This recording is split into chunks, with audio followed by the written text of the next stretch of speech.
이렇게 2박 3일을 이렇게 보면서 정말 처음보다도 더 너무 막 이렇게 제가 빨려 들어가는 걸 느꼈어요. 저는 이쁘지 않으면 이쁘다고 안 하고 좋지 않은데 괜히 칭찬하는 성격이 아닌데 정말 있다 보니까 여기에 계속해서 너무 잘하시는데 저는 이게 세 번째잖아요. 근데 잘하고 못하고를 떠나서 목사님께서 숟가락만 얹어라. 근데 그게 뭘까라고 한번 생각을 해봤는데 강의를 하지 않고 내가 여기를 많이 다니면서 하는 것보다 그냥 숟가락 얹는 건 함께 하는 건데 이 자리도 오지만 강의를 하면서 이 자리를 씀으로써 내가 더 영적으로 훈련을 받겠다라는 그런 생각을 하면서 순정하는 마음으로 저 열심히 신청했습니다. 다음에는 여자의 저주 해야 된다는 마음이 어제 들었습니다. 이건 무슨 일인지 저는 잘 모르겠습니다. 순정하면서 따라가겠습니다. 용서와 치유 함께 보겠습니다. 시편 103편 3절. 그가 내 모든 죄악을 사하시며 내 모든 병을 고치시며. 이스라엘 자손들에게 질병이 찾아온 것은 그들이 율법에 순종하지 않았을 때였습니다. 그들의 불순종에 대한 용서는 그들의 질병이 치유되는 것을 의미했습니다.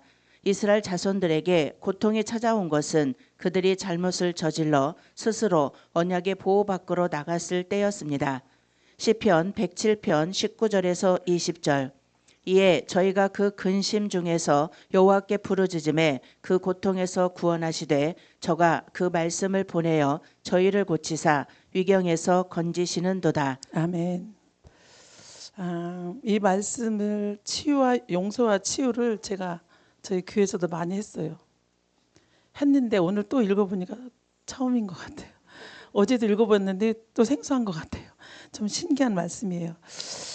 이스라엘 자손들에게 질병이 찾아온 것은 그들이 율법에 순종하지 않았을 때라고 말을 합니다. 이스라엘 백성들이 아니라 나였던 것 같아요. 애굽, 광야, 가나안 다 알고 있잖아요. 근데 분명히 애굽과 광야와 가나안이 알고는 있지만 온전히 길잡이가 없었던 것 같아요. 그러니까 살아낼 수 있는 게, 그러니까 가나안으로 갔다가 또 가나안에서 열심히 누리다가 또 다시 애굽으로 가고 광야로 가는 그런 삶을 제가 살았어요. 근데 그게 뭔지 모르겠어요. 근데 여기 오면서 보니까 말씀이 맥이 이렇게 열려요. 그래서 내가 누리면서도 또 다시 애굽으로 간 게 뭐였나 알지 못하니까 제가 도른 거예요. 이게 저뿐이 아니었어요. 그래서 돌고 돌았는데 그럼에도 불구하고 그대로 주저앉지 않고 또 믿음으로 살아내려고 했던 그것이 오늘날 여기까지 오게 되지 않았나 하는 그런 생각을 해봤습니다. 그러니까 여기 보니까 이게 그들이 나의 잘못을 통해서 그러니까 가나안에 살면서도 다시 주님의 보호 밖으로 나가는 거예요. 주님 보호 안에서 살아야 되는데 그게 뭔지 모르니까 누렸으니까 또 여기 가도 될 것 같고 저거 해도 될 것 같고 이게 육성이 계속 살아서 사실로 살아보는 거예요. 근데 그게 뭔지도 모르는 거죠. 제가 신앙생활 한 게 짧은 게 아니었잖아요. 길었잖아요. 근데도 보면서 그게 믿음이라고 붙잡고 살았던 거예요. 그러니까 늘상 다람쥐가 쳇바퀴 도는 삶을 살았는데 그것 또한 알았어요.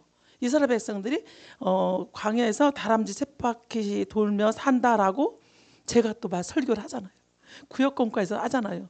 근데 제가 뚫고 나가서 정말 누리지 못했다는 것을 여기 와서 이 말씀을 들으면서 하나하나 퍼즐이 맞춰지는 거예요. 그러면서 여기를 제가 이렇게 올 수 있는, 그러니까 다른 때는 제가 2박 3일을 어디 가는 것이, 저희 남편은 어디 가서 자는 거 싫어해요. 그랬다고 제가 굴복하진 않죠. 그러면 결국은 오는 게 뭐냐? 싸움이에요. 그러니까 딱 이제 2박 3일 어디 집회를 갔다 오면 남편이 막 거기 있어요. 그러니까 일주일인지는 모르겠지만 어떤 데는 3일이고 어떤 데는 일주일이고 말을 안 해요. 그럼에도 불구하고 가야 돼요. 그러니까 남편이 얼마나 제가 믿겠어요. 그렇게 했는데 여기는요.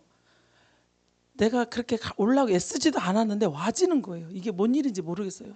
그냥 뒤에서 연결되겠지만 신기해요. 저희 남편이 아예 집에 안 계시니까 작년부터 이게 그냥 와지는 거예요. 그러니까 올라가 노력하지 않아도 신랑 남편을 눈치 보지 않아도 내가 막 어떻게 해야지 막 이렇게 머리를 쓰지 않아도 자동으로 이렇게 자연스럽게 와서 편안하게, 남편이 반대이기 때문에 집을 떠나서 있으면 불편해요.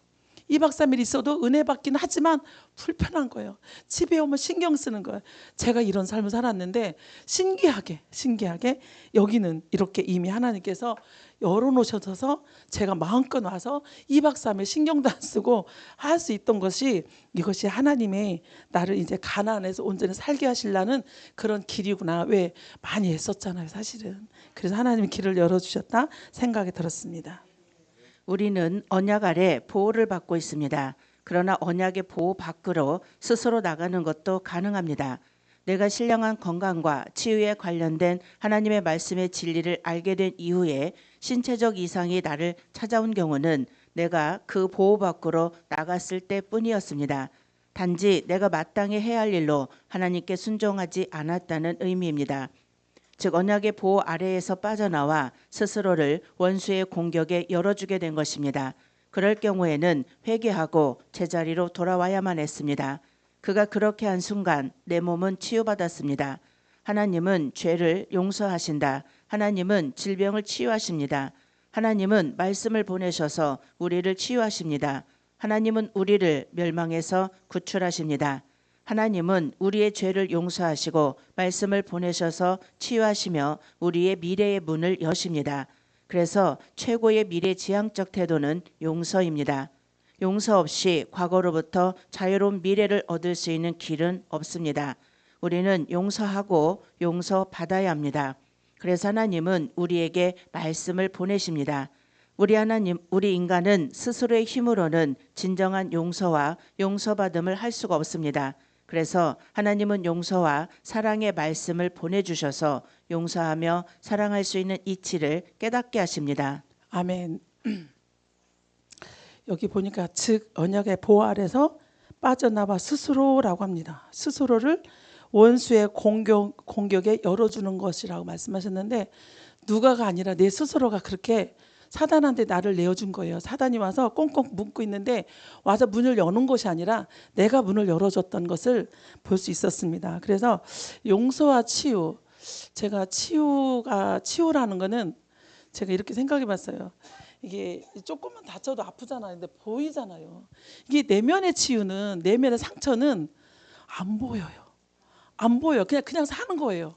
그냥 살다 보니까 맨날 지지고 볶고, 아까 우리 목사님께서도 질투, 시기 질투, 이게 저도 없는 사람은 없잖아요. 근데 저도 요즘 근래서 이게 막 하면서 제가 그거를 하는데, 내 안에 치유가 많이 됐기 때문에 이곳에 오면서 깨달았어요. 이미 치유가, 그러니까 교회를 세우면서부터 그게 치유가 된 것 같아요. 그러니까 첫 한 해는 아니었고 작년부터 제가 누리게 됐는데, 그 누리는데 내가 치유를 받으니까 영적으로 누려지는 것이 조금 알았거든요. 근데 그게 뭔지 몰라요. 뭔지 모르고 그냥 살아왔는데, 여기를 보니까 내가 그 치유를 내가 힘들었던 부분도 내가 문을 열어주어서 사단의 공격을 받았고, 또 내가 주님을 모셔드렸더니 믿음으로 살아내려고 했더니 주님께서 오셔서, 말씀이 오셔서 나를 치유를 해줬는데 그게 모르는 거예요. 근데 여기 와서 하나하나 깨달았는데, 제가 너무 신기한 게, 아까 좀 전에도 말씀드렸지만 생활에, 그러니까 이게 제가 어디를 가려면 정말 제가 고통스러웠어요. 모든 말들은 본인이 겪지 않으면 말을 할 수가 없는 거예요. 그냥 남편이 말하는 거, 사모님도 목사님 말하는 그 차원하고 또 달라요. 저는 믿지 않는 남편이잖아요. 그래가지고 말을 안 넣는 게 고통스러웠는데, 어머나 여기 오니까 환경이 열려요. 그리고 제가 여기 다니면서부터 이 말씀 갖고 제가 이렇게 주일날 말씀을 전했거든요. 그리고 말씀을 딱 계속 전하다가 두 번이 그런 경험이 있는데, 이걸 하려고 했는데 말씀으로 가요. 그럼 말씀 한 구절 갖고 말씀을 하는데 말씀이 뚫리는데 기가 막힌 거예요. 우리 정영남 목사님이 그렇게 막 말을 해요. 이게 뭐지? 나는 이것만 했는데, 오늘은 이걸 해야 되는데 이거를 하려고 했는데 본문을 갖고 하는데 그냥 본문 갖고 열어가시는 거예요. 이런 경험. 그 다음에 제가 이 마음의 평강이라는 말씀을 주셨는데 이게 요동이 옛날에는 100이라면 50도 안 돼요. 20도 안 돼요. 요동이 그렇게 없는 거예요. 그러니까 말씀이 오셔도 나를 이끄시는데 내 마음대로 내가 생각을 이렇게 했지만 하나님이 이끄신 걸 보면서 제가 놀래고 있는 거예요. 분명히 길은 있는데 그 길을 믿음으로 살아내려고 하는 그 길은 있는데 그 길을 모르고 그냥 도는 거예요.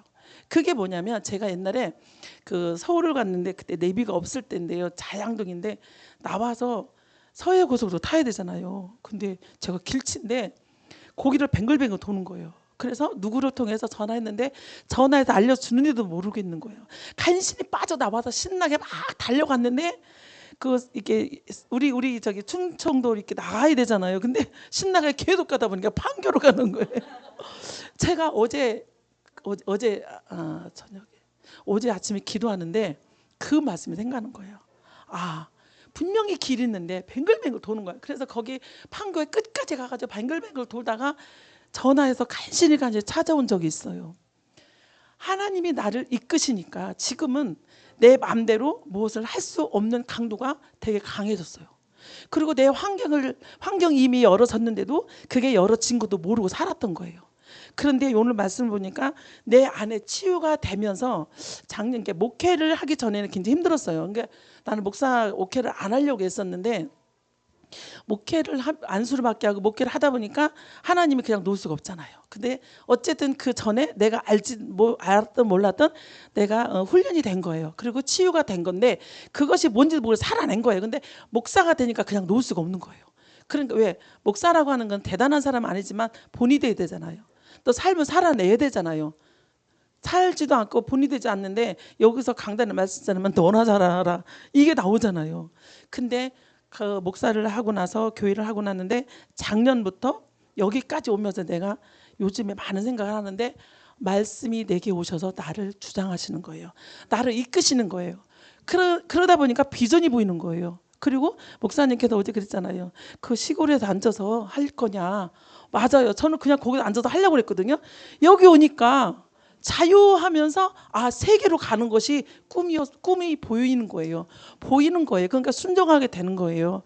그래서 오늘 말씀은 하나님의 말씀을 내게 오셔서 치유하시고 치유하니까 보이고 치유하니까 살아갈 수 있는 힘이 생기고 이제 살아갈 수 있는 보이고 이러니까 걱정 근심이 없어지는 거예요. 그러니까 물질이 가장 목사님께서 어제인가 물질의 물질이 되게 힘들다고 그랬잖아요. 그러니까 그 고난이. 근데 물질이 되게 힘들었는데 이상하게 물질이 풀리고 있어요. 아멘 크게 해주세요. 신기해요. 다 해결은 안 됐는데 신기하게 물질이 막 이렇게 바뀌고 있어요. 이게 하나님이 하시는 거잖아요. 이미 하나님이 그렇게 해주시려고 했는데 제가 뱅글뱅글 돌고 사는 거죠. 뭔지도 모르고 뭔지 이건지 저건지도 모르고. 근데 그게 내가 치유가 이미 됐는데도 모르기 때문에 계속 내가 내 마음대로 살고 있었던 것들, 그러니까 말씀이 내게 오셔서 치유해서 지금은 살아낼 수 있는 것이 이 이치를 깨닫는 것이 내게는 힘이고 용기고 또 여기 와서 마음껏 풀어놓을 수 있는 그런 통로고, 그래서 용서 없이 과거로부터 자유로운 미래를 얻을 수 있는 길은 없습니다라고 말씀하셨습니다. 우리의 인간은 스스로의 힘으로 진정한 용서를 받을 수 없다고 이렇게 말씀하십니다. 예화를 2개를 한번 읽어보겠습니다. 사법연수원에서 예비검사 교육을 받고 있는 한 연수원생은 심한 위장병으로 병원에 입원하였다. 병명은 만성 위장병이었다. 상담학 박사이기도 한 담당 의사는 그의 과거 어린 시절을 묻게 되었다. 그는 그 어린 시절 집이 너무나 못 살아 천수답 한마지기밖에 없었다. 그런데 바로 옆에 논은 그 동네 부자의 논이었다. 그 부자는 얼마나 노랑인지 동네 사람들에게 손가락질의 대상이었다고 한다.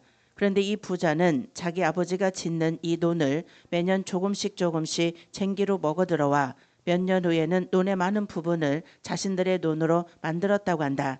이때 아버지는 논도 한마디밖에 없는 데다 그 부자에게 항상 돈을 꾸어다 써야만 되는 형편이므로 울며 겨자 먹기로 말을 못했다. 이때 이 아들은 나이가 너무 어려 다른 물리적 행동은 하지 못하고 마음의 미움만 가지게 되었는데 그것이 병이 되었다는 것이다. 그래서 이 상담의사는 그 부자를 진심으로 용서하면 유장병이 낫는다고 진단을 내렸다. 이 사법 연수원생은 의사의 조언에 적극 참여하여 다소 시간은 걸렸지만 그 부자를 조건 없이 용서했더니 만성 위장병은 온데간데 없어졌다고 한다. 미움은 언뜻 생각하면 미움을 받는 자가 불행한 것 같지만 실상은 미워하는 자가 참으로 불행한 자입니다. 예화 둘. 천식으로 심하게 고생하던 윌리엄은 정년이 되기도 전에 퇴직 신청을 했다. 얼마 전에는 폐렴까지 걸렸는데 회복될 기미가 전혀 보이지 않았다. 그는 기도 모임에 와서 예수님께 아픔을 치유해달라고 구했다. 그의 얼굴은 너무 굳어 있어서 마치 석고상 같았다. 그는 어렸을 때 표현할 수 없을 정도로 심한 고통을 당했다. 부모는 그를 원하지 않았고 심하게 때리기까지 했다. 결국 양부모 밑에서 자라게 되었는데 그곳에서도 상황은 별반 나아지지 않았다. 그들이 그를 입양한 이유는 단지 대를 잇기 위해서였다. 그는 현실과 타협할 수 없었고 자신의 정체성을 발견할 수도 없었다. 그의 어린 시절은 고통만 가득한 시간이었다. 그는 웃음을 잃었고 기쁨을 느끼지 못했다. 나는 예수님이 그의 이름을 아시고 그에게 개인적으로 말씀하시며 그를 자유롭게 해주기 원하신다는 것을 이야기했습니다. 그리고 그분이 그에게 많은 어려움을 주었던 사람들을 용서하기 원하신다는 것도 전했습니다. 그들을 용서하라고요? 그럴 수 없습니다. 그의 답변을 들은 나는 물었습니다. 낫기를 원하십니까? 결정적인 질문이었다. 그는 자기 자신과 싸웠다. 네라는 대답을 하기까지 정말 힘든 싸움이었다. 그는 그렇게 오랫동안 어깨에 짊어지고 다녔던 무거운 짐을 십자가 아래 내려놓았다. 주님이 그에게 용서할 수 있는 힘을 주셨습니다. 아멘. 우리가 용서할 수 있고 사랑할 수 있고 주님 앞에 나갈 수 있는 거는 말씀이 아니고는 할 수가 없는 거예요. 그분이 내게 오셔서 나를 이끌어 주셨을 때에 그것이 우리한테 힘이 되는 것이고 그렇게 살아갈 수 있는 것이고 그러다 보니까 우리가 눈이 열리는 거예요. 그래서 주님이 제대로 보이는 것입니다. 예수님은 일생 동안 갇혀있던 감옥에서 그를 해방시키셨습니다. 그의 내적인 문제가 해결되고 나니 기관지도 치유되었습니다. 우리 주님의 역사를 함께 경험한다는 것, 그분께 무한한 방법이 있다는 사실을 깨닫는 것은 너무나 감격스럽습니다. 우리가 서로 용서해야 합니다. 그러나 우리는 용서의 능력이 부족합니다. 그래서 하나님은 우리에게 말씀을 보내주셔서 왜 우리가 용서해야 되는지 그 이치를 깨닫게 하시며 용서할 수 있는 힘을 주십니다. 이 용서의 이치를 깨닫게 하고 용서할 수 있도록 힘을 가진 이 말씀이 우리에게 다가올 때 우리는 축복받은 용서의 삶, 치유의 삶을 살아갈 수 있습니다. 우리는 용서한 만큼 치유되며 치유된 만큼 행복해지고 행복해진 만큼 하나님의 세상 이치가 깨달아집니다. 아멘. 우리가 하나님께서 용서하고 사랑하고 치유하신다는 이치를 깨달아야 된다는 거죠. 이치라는 걸 제가 좀 이렇게 했는데 이치를 깨닫지 아니하면 우리가 늘상 똑같이 다람쥐 쳇바퀴라는 그런 말들을 제가 많이 인용한 부분인데 저와 여러분들은 다람쥐 쳇바퀴 이미 끝났습니다. 그래서 가나안에서 누리는 것 그리고 하나님 나라에 일꾼 되는 것 그리고 단순히 일꾼 되는 것이 아니라 하나님께서 우리를 이끄셔서 할 일 있잖아요. 그러니까 저는 그 요셉의 말씀을 전에는 그렇게 몰랐는데 와 말씀이 막 열어지는 게 뭐냐면 하나님의 말씀이 우리가 인생 모르잖아요. 근데 하나님이 이미 우리를 계획하셨다는 거죠. 어떻게 쓰실 걸. 우리는 그걸 따라가는 용사가 되시기를 간절히 부탁을 드리겠습니다. 아멘. 시간을 정확하게 지켜주셨습니다. 명명강사.